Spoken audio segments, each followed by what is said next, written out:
আসসালামু আলাইকুম ওয়া রাহমাতুল্লাহি ওয়া বারাকাতুহু।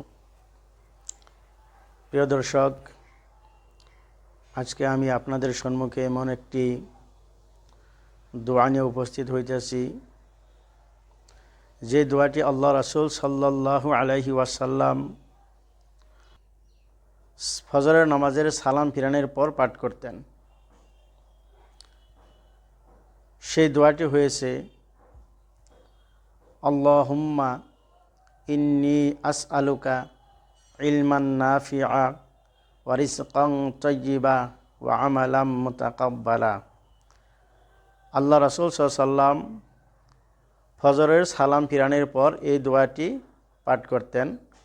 তো দোয়াটা আমি আবার বলছি, আল্লাহুম্মা ইন্নী আসআলুকা ইলমান নাফিআ ওয়া রিজকান তাইয়্যিবা ওয়া আমালাম মুতাকাব্বালা। ইনশাআল্লাহ ভিডিওটি বেশি বেশি করে শেয়ার করবেন, সবাইকে শোনার জন্য সুযোগ দিবেন এবং সবাই আমল করার জন্য চেষ্টা করবেন।